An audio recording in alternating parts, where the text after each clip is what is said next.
The House on Wren Hill, Part 1, The Girl at Wren Hill Orphanage. When I was 10 years old, I learned that the world could be both kind and cruel in the same breath. The snow had begun to fall early that winter, pressing its white fingers against the windows of Wren Hill Orphanage. The fire in the hall crackled like a creature trying to escape its own cage.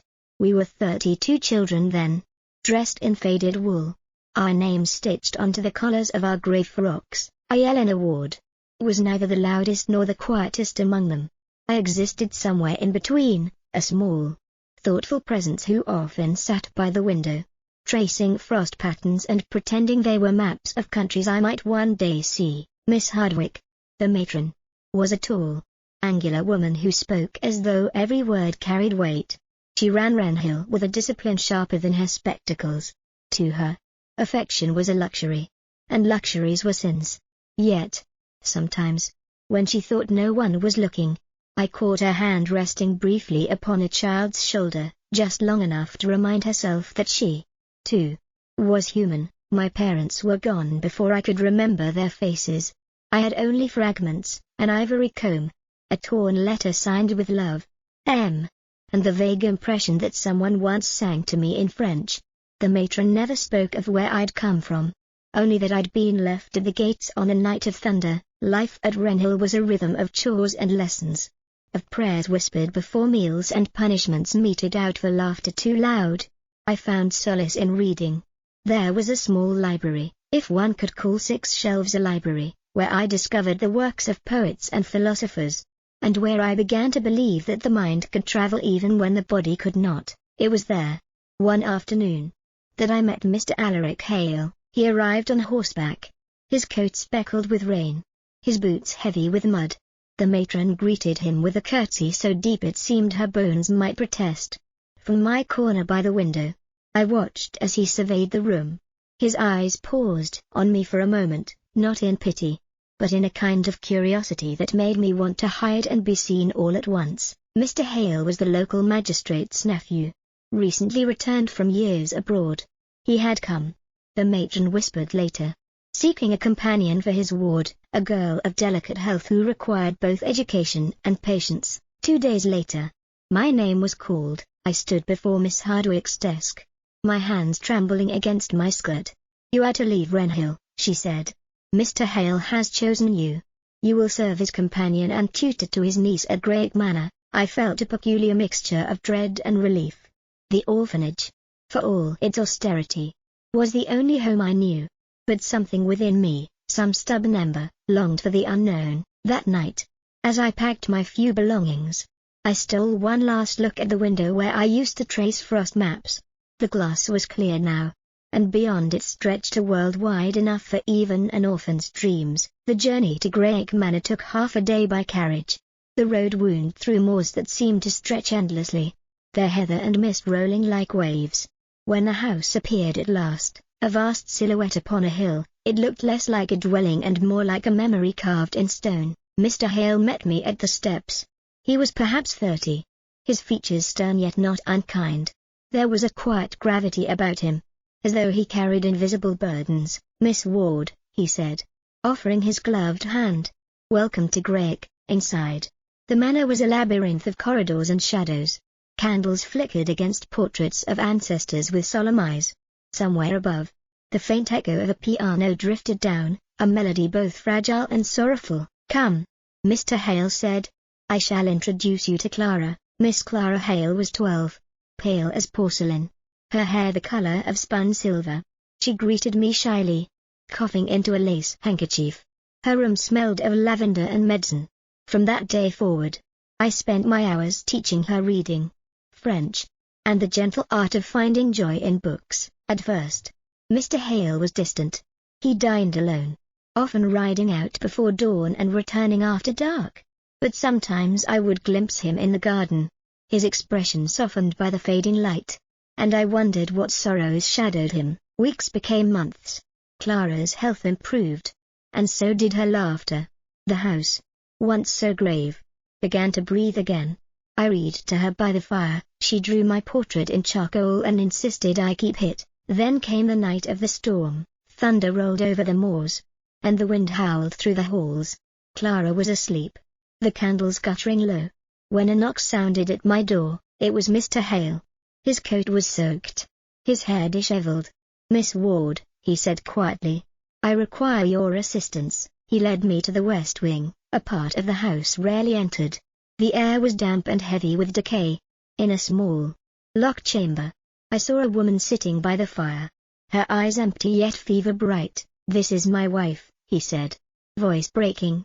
"She has been unwell for many years." I understood then the melancholy that lingered around him, the reason for his solitude. The revelation struck me like a cold wind. After that night, I avoided him as much as I could. My feelings, confused, fragile, had no place within the walls of Greyk. I told myself I was nothing more than a governess, an orphan given temporary shelter. Yet every time I heard his footsteps in the corridor, my heart betrayed me. By spring, Clara was strong enough to travel. Mr. Hale arranged for her to visit relatives by the sea, and I was to accompany her. On the morning of our departure, he met me by the carriage. "Miss Ward," he said softly, "I owe you more than gratitude. You have brought warmth to this house, and, to me." I could not answer. Words seemed dangerous. He took a step closer. "When this chapter of our lives closes, promise me you will not vanish into the world without leaving a trace." I lowered my gaze. "I am but an orphan, sir. Shadows leave no traces." He smiled sadly. "Then I shall follow the shadow until I find its source." As the carriage rolled away, I looked back once. Greyk stood against the sky like a fortress guarding a secret, one that now lived quietly within my heart. Part 2, The Fire and the Letter. The sea at Whitby Bay was unlike anything I had ever seen. It stretched vast and restless beneath a pale morning sun, each wave folding into the next as though the ocean itself could not decide between anger and calm. Clara was enchanted. After months confined within the grey walls of Greyk, the open air revived her spirit. She collected shells, read poetry aloud, and laughed so easily that it seemed the sickness had never touched her. For me, the seaside was both a balm and a torment. It offered freedom. Yes, but freedom meant distance, and distance meant silence. Mr. Hale had written once in the first weeks after our departure, a brief letter, courteous and careful, thanking me again for my care of Clara. No word of his wife, no whisper of what had passed between us that stormlit night. I answered only with formality, telling him of Clara's improvement, of her fondness for the sea, and nothing more. The heart has its pride, and mine, though gentle, was stubborn in its quietness. We lodged with Mrs. Abernathy, a widow of soft voice and endless tea. Her house perched upon the cliffs, its windows forever open to the salt wind. She owned a small library where I spent my evenings reading by lamplight. Yet even the pages of Milton and Wordsworth could not hush the memory of Greyk, the echo of Clara's laughter, the sound of Mr. Hale's voice saying my name. One evening, as the tide retreated and the horizon turned the color of pewter, a letter arrived. The handwriting on the envelope was unmistakable, precise, elegant, restrained. "Miss Ward, I hope the air of Whitby continues to serve you and my niece well. Greyk stands as ever, though its silence feels heavier now. There is something I would tell you, something that cannot rest within the confines of this paper. If you would grant me one meeting, only one, I would be in your debt. Yours sincerely, A. Hale." I folded the letter and placed it on the mantel. All that night, I could not sleep. The waves beat against the rocks as though urging me to decide. When dawn came, I wrote a short reply. "Sir, I cannot in conscience return to Greyk, but if your message bears urgency, you may address it by letter, and I shall respond as best I can." I sealed the note and sent it before reason could interfere. Days passed. Clara's laughter filled the garden. The sea continued its eternal monologue. Then, on the fifth morning, the postman brought another envelope, this one smudged and hastily sealed. "Miss Ward, forgive me. There is no time for discretion. A fire has broken out at Greyk. The west wing is lost. My wife, she did not survive. Come if you wish to see the ruin that was our home. Perhaps there are truths best seen in ashes. A. Hale." The letter trembled in my hands. I read it once, twice, unable to breathe. Fire. His wife gone. The house reduced to ruin. That night, As Clara slept peacefully, I packed my bag. I left Mrs. Abernathy a note of explanation, kissed Clara's forehead, and took the early carriage bound inland. The journey to Greywick felt longer than before. The landscape seemed altered, starker, lonelier. When I arrived, smoke still lingered in the air, curling like the ghosts of what once had been. The great house stood maimed against the grey sky. The west wing was blackened stone, its windows shattered, the air heavy with the scent of soot and memory. Mr. Hale waited at the entrance. His face was pale, drawn by sleeplessness, but his eyes, those steady, searching eyes, were unchanged. "Eleanor," he said softly. It was the first time he had ever spoken my name without formality. I wanted to speak, to offer comfort, but the words caught like cinders in my throat. He led me through the surviving hall, now stripped of elegance. Portraits hung half-burned, the air damp from the rain that had followed the fire. "It began in the room," he said. "The servants tried to save her, but she had been unwell for too long. In her madness, she locked the door." He paused, his hands trembling. "I tried to reach her, Eleanor. I swear it." "I know," I said quietly. "You would have, even had the world turned against you." He looked at me then, not as a master to a governess, but as one soul recognizing another across the wreckage of their lives. We stood in silence until the wind carried a faint crackle from the charred beams. "What will you do now?" I asked. "I do not yet know," he admitted. "Greg is no longer a home. Clara will need guidance, but I fear I have little left to give her." "You have more than you think," I said. "She believes in you." "As do I." The words escaped before I could weigh them. Yet they felt right, true in a way that needed no apology. He turned to me slowly, the faintest light of something, hope, perhaps, rising in his eyes. "Eleanor, when you left, it was as though the house itself exhaled all its warmth. I thought I could live in the echo of your absence. I was wrong." I looked away, the heat rising in my cheeks. "You speak as if affection were a choice one could simply resume." He stepped closer. "I speak as a man who has seen fire consume everything except the one heart he cannot forget." For a moment, the world was still. Only the rain against the broken glass. Only the ghost of what might yet be forgiven. Then I drew a steady breath. "Mr. Hale, I have never wished you ill. But if we are to begin again, it must be upon ground that is honest and whole." He nodded. "Then let it be so. No secrets, no walls." We spent the rest of that day walking through the ruins. Amidst the wreckage, new green shoots had already begun to push through the ash. Nature, uninvited yet unstoppable. By evening, I felt a strange calm. The storm that had once ruled my heart seemed to quiet. When I returned to my room at the inn nearby, I found another letter waiting, this one addressed in an unfamiliar hand. The paper smelled faintly of lavender. "Miss Ward, if this reaches you, then you must know that not all was as it seemed at Wren Hill Orphanage. You were not left by chance. Your mother was a woman of standing, but your birth was kept hidden for reasons of inheritance and pride. I was instructed to deliver this truth when you were of age, but fate and illness prevented me. Mr. Hale knows nothing of this. Perhaps you should. M.H." I sat upon the edge of the bed, the letter trembling between my fingers. My mother. Hidden inheritance. The world I thought I'd known began to tilt. Outside, the rain softened into mist. Somewhere beyond the window, the ruins of Greywick glimmered faintly in the moonlight, like a wound beginning to heal. The following morning, I went to find Mr. Hale. He was standing near the old garden wall, hands in his coat pockets, eyes fixed upon the horizon. "I received a letter," I said, "from someone connected to Wrenhill." He turned. "Good or ill?" "Neither. Merely revelation." I handed him the paper. He read it in silence, his brow furrowed. "So you are not the orphan you believed yourself to be," he said at last. "Does this change who you are?" "No," I answered. "But it changes what I may become." He smiled faintly. "I suppose we are both being remade by ruin." The wind caught his coat and the edges of my scarf. Between us, a strange peace settled, like the moment between tide and return. "Eleanor," he said again, the weight of my name gentler this time, "would you stay a while? Help me rebuild? Greywick could use your courage more than my wealth." I hesitated only a moment before answering. Yes, but only if it stands not as Greg of the past, but as something new, something honest. He extended his hand. I took it. For the first time, it felt not like a gesture of possession but of partnership. Together we stood before the house, the rising sun catching on the broken stones, turning them briefly gold. That night, I wrote in my journal, the fire has left its scars. But not all scars are disfigurements.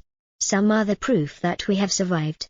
I do not yet know who I was born to be, but I know who I choose to become. And that choice, at last, feels entirely my own. As I closed the book, a single candle flickered beside me. Beyond the window, the moors stretched dark and vast. Somewhere, far off, a nightingale began to sing, a sound fragile and pure against the hush of the world, and for the first time, I did not long for escape. I was home. Part 3, The Inheritance and the Storm. The spring that followed was one of strange quietness. Greywick Manor, though scarred and half in ruin, no longer frightened me. The walls that once seemed to whisper secrets now carried only the soft rhythm of rebuilding, hammer strikes, sawdust, and the murmur of workers trying to restore what the fire had devoured. I stayed not as a governess this time, but as an equal. At least, that was how Mr. Hale, Alaric, as he now allowed me to call him, insisted I be regarded. We took our meals together, planned the repairs together, and sometimes, in the evenings, simply sat before the hearth in silence, listening to the rain find its way through the chimney flue. Yet even in peace, uncertainty grows like ivy. The letter I had received from the mysterious M.H. lay folded within my journal, its words haunting me. You were not left by chance. Who had my mother been? Why had my birth been hidden? I began to feel that to remain ignorant was to live in half-light. So, one afternoon, as the first swallows returned to the eaves, I resolved to go back to Wren Hill Orphanage, where the story had begun. When I told Alaric of my intention, he looked at me long and thoughtfully. You are certain? He asked. There are some truths that bruise more than lies. I would rather know the bruise, I said, than wonder if I imagined the wound. He smiled faintly.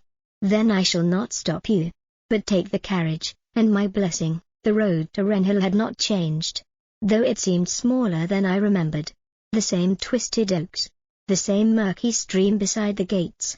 Yet the orphanage itself was older now, the paint peeling, the air carrying that stale scent of years gone unvisited. I was greeted not by Miss Hardwick, the old matron, but by her successor, a cheerful woman named Mrs. Vale.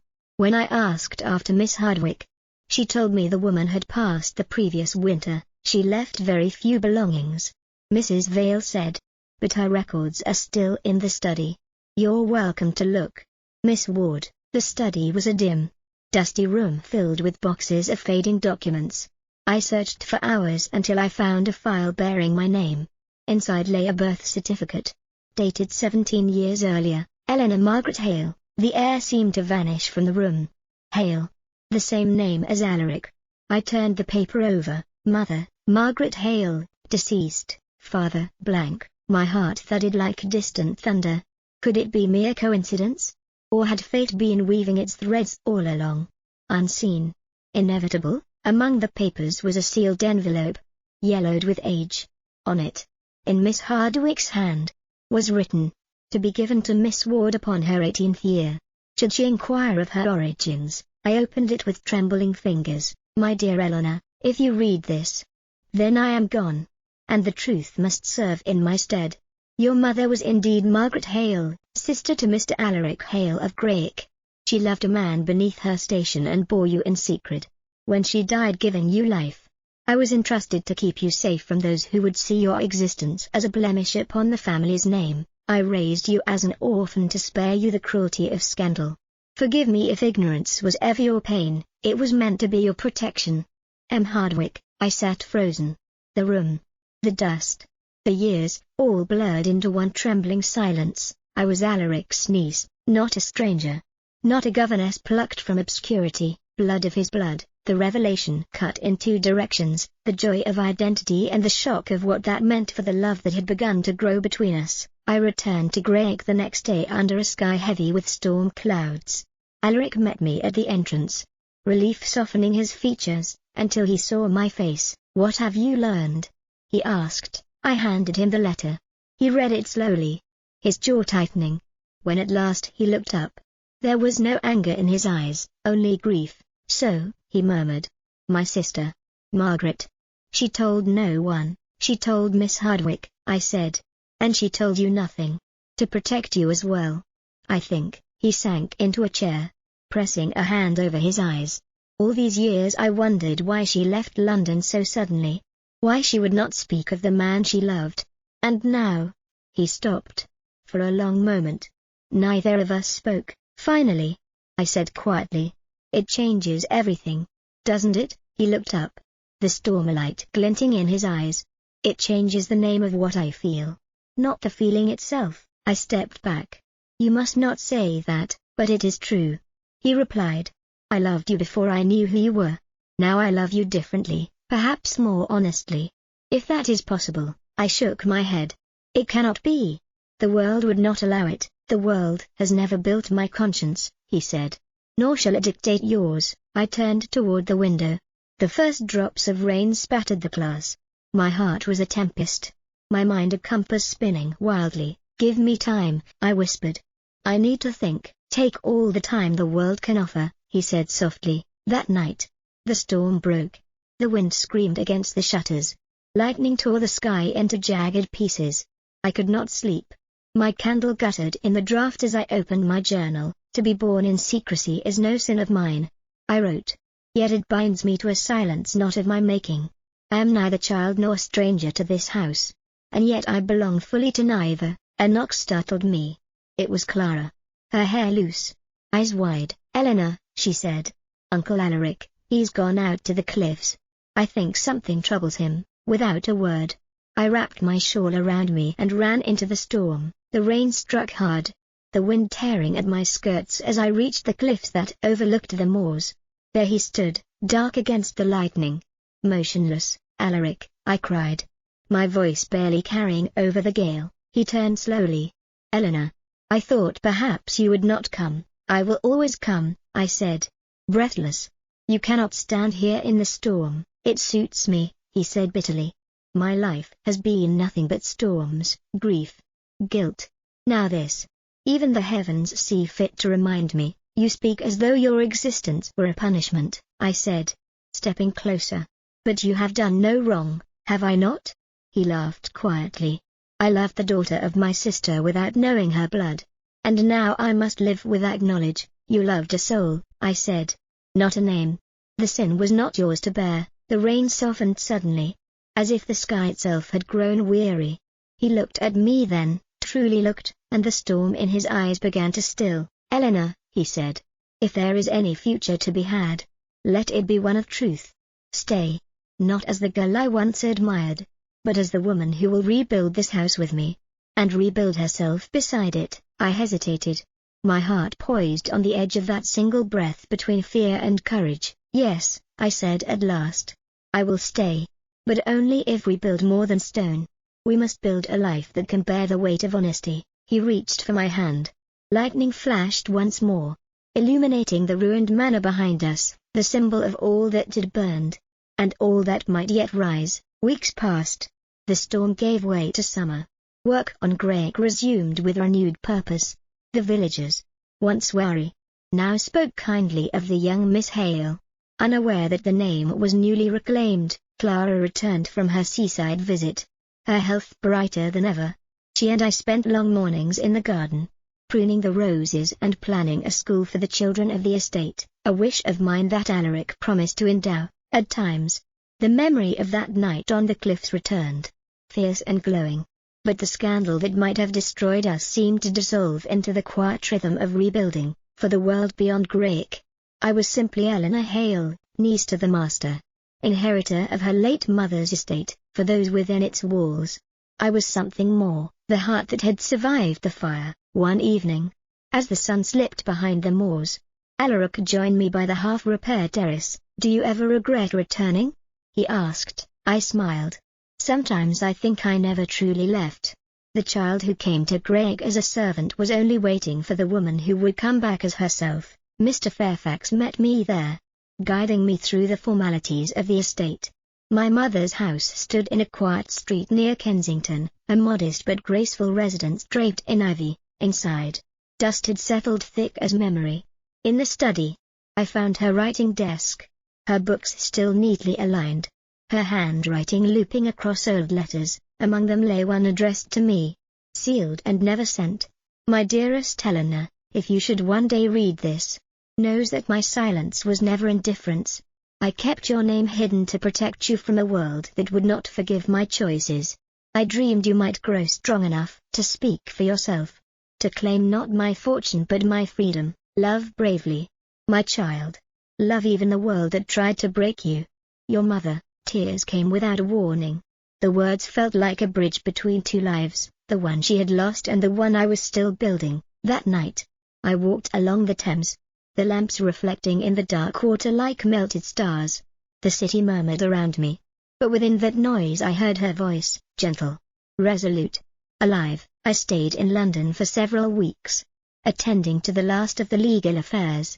Society, with its polished cruelty, soon took notice of Miss Hale of Somerset, the mysterious heiress who refused to dance and spent her evenings in libraries instead of parlours. One evening, while attending a charitable dinner at Mr. Fairfax's request, I overheard whispers. She's the niece of Eleanor Hale. Is she not? The one who nearly married a governess? Nearly married? Another voice scoffed. They say she was the governess. Impossible. No woman of sense would allow such scandal near her name. I felt no anger, only an old, tired sadness. The world, it seemed, had learned nothing of mercy. That night, I wrote to Alaric. The city is bright, but its light burns without warmth. I begin to understand why my mother fled it. Tell Clara I miss her laughter. Tell the hills to keep my secret until I return. His reply arrived swiftly. Greywick is quieter without you. The roses have begun to bloom again. Stubborn as ever. Come home when you can bear to. Come sooner if you cannot, when spring unfurled again. I did return. The sight of the moors after the clamour of London felt like breath after long silence. Clara met me at the gate, her joy unguarded, her arms full of wildflowers. Alaric was waiting in the garden, pruning the new vines that climbed the rebuilt terrace. You kept your promise, he said, smiling, and the city kept its noise. I replied. We walked the gardens together. The air was warm, the sky streaked with gold. I have thought much, I said quietly, about my mother, my name, the life she lost and the one she gave me. I have also thought about Greywick, what it has come to mean. He looked at me, his gaze steady. And what is that? It is no longer a house to me, I said. It is a vow, that no child shall grow here unloved or unseen, that no voice shall be silenced for its birth. He nodded slowly. Then you have become what your mother wished for you, a woman who speaks for herself. A soft wind passed through the roses. Somewhere in the distance, the laughter of the schoolchildren echoed faintly. Alaric turned to me then, his expression quiet but sure. Eleanor, you have always belonged here, not because of who your mother was or who I am, but because you made this place breathe again.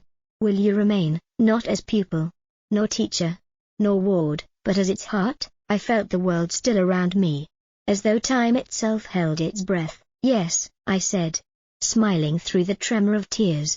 I will remain, as long as there is something here worth building. He took my hand, and together we looked toward the small school on the hill, where the windows caught the last light of day and reflected it back toward us like a promise. That evening, as dusk gathered, I stood by my window, watching the lamps flicker across the moors. I thought of the orphanage, the fire, the storm, the letters and the names, of how every loss had been a door disguised as a wall. In the stillness, I heard again my mother's words, love bravely, and I realized I had. Part 5, The Quiet Years. 10 years passed, the world beyond Greywick had changed, as all worlds must, but within its hills time seemed to move at a slower mercy. The school on the hill had grown from a single stone room to a modest building with 3 classrooms, a garden, and laughter that carried across the moors like birdsong. The children called me Miss Eleanor, though many of them were too young to remember that the woman who taught them once came here as an orphan. I liked it that way. Names are only the shells we outgrow, what matters is the kindness that fills them, Clara. No longer the frail girl I'd once read stories to. Now taught beside me. Her health had flourished. And so had her spirit.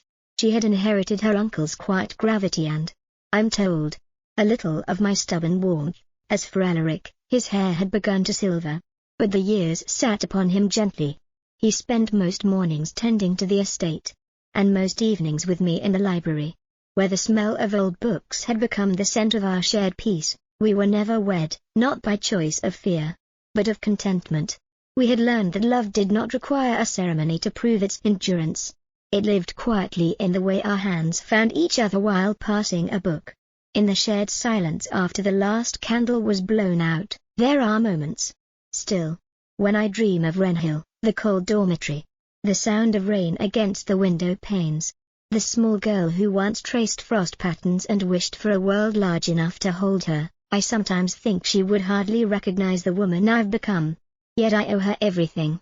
It was her loneliness that taught me compassion, her hunger that taught me purpose, her silence that made me listen to others more carefully. One afternoon, as I walked back from the school, the children having gone home, I noticed a carriage standing by the gate.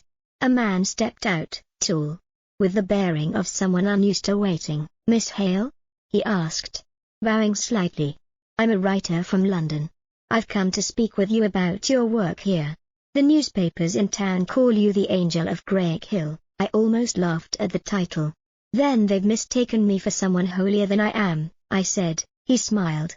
"Perhaps holiness is simply persistence done kindly." He spent the afternoon interviewing me about the school, its founding, its challenges, the children. I spoke not of myself, but of Clara and the villagers, of how the poorest among them had built the walls stone by stone. "When he left, he said, 'You've done what few manage, Miss Hale, you've turned grief into soil, and it grows gardens.'" That night, as I wrote in my journal, I thought how curious it was that strangers see what we ourselves can't. To me, life had never felt like transformation, only a long, slow becoming. Like dawn unfolding across the heather, years drifted gently, like petals falling. Then came the summer when Clara announced she was to marry. The man was a young clergyman, kind and earnest, whose laughter seemed to chase shadows from any room. "Will you give me away?" she asked. I smiled. "You were never mine to give. But yes, I'll stand with you." The wedding took place beneath the old ash tree near the school. The children sang a hymn, and the village women scattered wildflowers. Alaric walked beside me, his eyes glistening with quiet pride. After the ceremony, as the guests began to leave, he said softly, "She is as much your legacy as mine." "Then we have done something right," I replied. He nodded, then added, with a wistful smile, "You know, Eleanor, when you first arrived at Wrenhill, I believed you were meant to save Clara. I did not realize you'd save me as well." "And you," I said, "taught me that kindness can be strength." We stood there for a while beneath the ash tree, watching the sunlight sift through its leaves like the slow applause of heaven. As years folded further upon themselves, Wrenhill became more than an estate, it became a sanctuary. The school welcomed not just the children of tenants, but orphans from the neighboring towns. No one left without the ability to read, to write, and to believe they mattered. I began to write small essays for local journals, reflections on education, on women's independence, on mercy in a world too fond of punishment. They were signed only with my initials, EMH. But word spread. Letters came from readers as far as Edinburgh and Bath, thanking me for saying what they had long felt but never dared to voice. Sometimes, when Alaric found me scribbling late into the night, he would tease, "Careful, Eleanor, you'll turn into a philosopher yet," to which I always replied, "It's too late for warnings." The final change came quietly, as all profound things do. It was a winter morning, sharp, white, and still. I found Alaric in his study, his head bowed over a letter. When he looked up, his face was calm, almost luminous. "It's from Clara," he said. "She writes that she is to have a child." "Then you are to be an uncle once more," I said, smiling. He nodded. "And you, Eleanor, will be its first teacher, I hope." but his voice carried a weariness I could not ignore. That spring, he fell ill. Not swiftly, not cruelly, just the slow, inevitable fading of a man whose soul had already made peace with its own history, in his last weeks. We spoke often by the fire. Sometimes we said nothing at all, on his final evening. As the lamps burned low, he took my hand. "Eleanor," he murmured, "I once thought love was a fire that consumed. You taught me it can also be the hearth that warms." Tears gathered in my eyes. "And you taught me," I said, "that freedom is not the absence of ties, but the choice of whom we bind ourselves to." He smiled faintly, the old light in his eyes flickering one last time. "Then we have been free together." He passed with the dawn. The following weeks moved like a quiet river. I walked the moors alone, feeling the ache of absence yet also a strange fullness, as though grief and gratitude had braided themselves into the same strand. When the first letters of condolence arrived, I found one in a hand I did not recognize. It was from Mr. Fairfax. "Miss Hale, word of Mr. Hale's passing has reached London. His name carries great respect here. He often spoke of you with admiration, of the school, of your writings. He left in his will a note, brief but most tender, requesting that Greyk and its grounds remain under your care. Let her keep it," he wrote, "for she is the truest keeper it has ever known." I pressed the paper to my lips. He had left me the house, not as an inheritance, but as a final act of trust, and so Greyk remained mine, not in possession, but in stewardship. Years later, I still live here. The school continues. The garden blooms each spring, and the laughter of children has replaced the echoes of sorrow. Clara visits often with her little daughter, Margaret, named for the woman whose silence had once shaped us all. Sometimes, when the sun sets over the moors, the child asks me, "Aunt Eleanor, what was Greyk like before?" And I tell her, softly, it was waiting. Now, as I write these words in my journal, the same worn leather book that has followed me since I was a girl, I hear the evening bell from the school on the hill. It rings like a benediction over all that has been built from loss. If these pages ever find another hand, let them bear one truth, that even the smallest life, when lived with quiet courage, can alter the shape of the world around it. I was born of scandal and silence, raised in hunger and obscurity. I have loved fiercely, lost gently, and built something that will outlast my name. The world called me orphan, servant, heiress, teacher, but in the end, I was simply Eleanor Hale, a woman who, when the night came, chose to light a candle instead of cursing the dark. Outside, the first stars bloom above the moors. Steady and patient, the house is still. The fire hums softly in the grate, and somewhere, in the hush between heartbeats, I hear a voice I know, not in sound, but in memory, saying, "Love bravely, my child. Love even the world that tried to break you." I close the journal. The candle flickers once, then steadies. Tomorrow, the children will come running up the hill again. Tomorrow, life will begin as it always does, quietly, beautifully, without asking permission. The end.